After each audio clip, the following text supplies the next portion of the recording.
तो स्वागत है आप सभी का हमारे चैनल प्यूसम क्लासेस में। आज हम बात करेंगे आरबीआई के नए नियम के तहत अभी टोकेनाइजेशन हो रहा है जिसमें क्या होगा कि आपका जो डाटा होगा और काफ़ी सुरक्षित रहेगा, जिसमें आप ऑनलाइन लेन देन करते हैं ई कॉमर्स कंपनियों के साथ, जिससे आपको क्या करता है बार बार आप अपना डाटा देते हैं, उनके पास वो डाटा सुरक्षित हो जाता है, जिसकी वजह से आपके साथ धोखाधड़ी हो सकता है, जिसकी वजह से अब नए तरीके से आप क्या कर सकते हैं, अपने डाटा को सुरक्षित रख सकते हैं। चलिए बात करते हैं। देखिए यहाँ पे हम लिखे भी हैं कि अब ऑनलाइन धोखाधड़ी से मिलेगी सुरक्षा और अच्छी तरीके की सुरक्षा मिलेगी।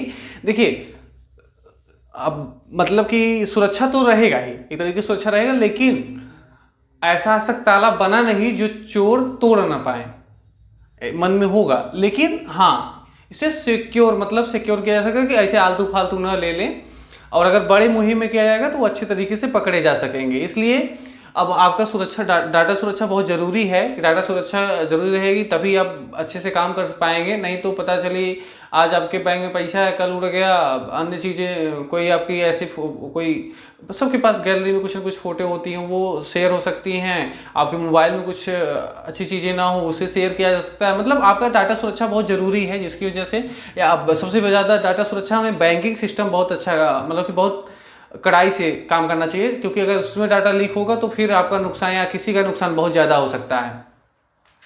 अगला, आरबीआई ने ऑनलाइन लेन देन पर रखेगी नज़र। ऑनलाइन अच्छी तरीके से नज़र तो रख ही रही है और अच्छी तरीके से रखने का प्रयास किया जाएगा।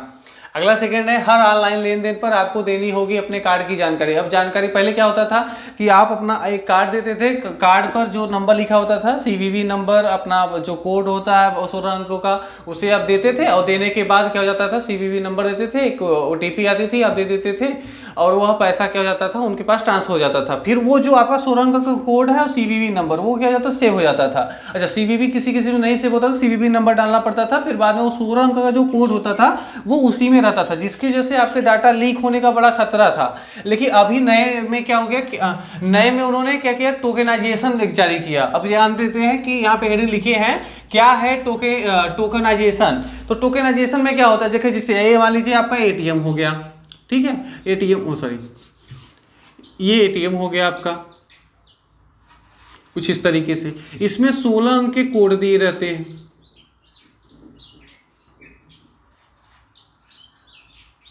ये तो गड़बड़ हो गया मान लीजिए ये फिर ठीक है, 16 अंक के कोड दिए रहते हैं। ये 16 अंक के कोड आपको क्या करना होता है कि बार बार डालना होता है। एक बार डाल देते हैं, ये क्या करता है, एक्सेप्ट कर लेता है। नीचे सीवीवी नंबर दिया रहता है, सीवीवी नंबर, ये 3 अंक का होता है, और इसे बार बार डालना पड़ता है। किसी में ये भी रख लेता है, किसी में रहता है, लेकिन अधिकांश नहीं ही रहता, सीवीवी नंबर नहीं रहता, वो 16 अंक का कोड लेकिन एक्सेप्ट कर लेता है। लेकिन अभी आपको जो टोकेनाइजेशन होगा तो इसमें क्या होगा, ये कार्ड का नंबर जब आप क्या करेंगे, ऑनलाइन मतलब पैसा कटाने के जब पहुंचेंगे तो वहां पर आपको एक टोकेनाइजेशन, मतलब ये कंफर्म नहीं है कि अब यह जो नियम है यह अक्टूबर 2022 से ही लागू हो जाएगा। अक्टूबर 2022 से ही यह नियम लागू हो जाएगा, जिसमें हर ऑनलाइन पेमेंट करने वाली जितनी भी कंपनियां हैं, ऑनलाइन पेमेंट लेने वाली जो कंपनियां हैं, वो क्या करेंगे, आपको हर बार अपना मतलब एक कोड उनको देना पड़ेगा। जैसे टोकेनाइजेशन अगर हो रहा है, जैसे समझिए टोकेनाइजेशन हो रहा है तो इसमें एक कार्ड का एक टोकन रहेगा, इसमें टोकेनाइजेशन होगा, उसमें आप वो क्लिक करेगा, नीचे रहेगा ऑप्शन दिया रहेगा, उस पर आप क्लिक करेंगे, और क्लिक करेंगे तब वहां पर ये आपका 16 अंक का कोड मांग लेगा, सीवीवी नंबर मांग लेगा, और ओटीपी आपके पास जाएगा, रजिस्टर हो जाएगा, और इसमें से एक कोड निकलेगा, यानी वही कंपनी कोड देगी आपको, और वह कोड जाकर के सेव हो जाएगा। अब वही कोड से आप बार बार अपना लेन देन कर सकते हैं ओटीपी के माध्यम से। समझे कि नहीं समझे? नहीं समझाया कि समझाया?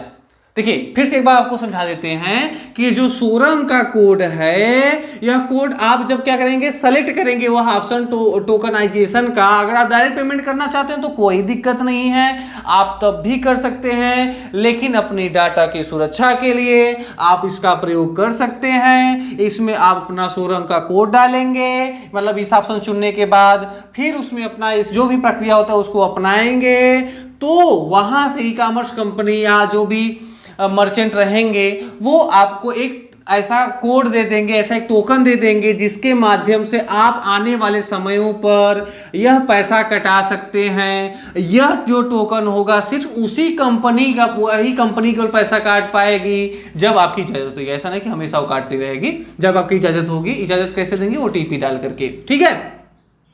और जब अगर आप वही चीज, अगर मान लीजिए फ्लिपकार्ट से आप खरीदारी किए तो वो एक कोड दिया, अगर फिर अमेजॉन पे जाके आप खरीदारी कर रहे हैं तो अपना वह कोड अलग देगा, ठीक है।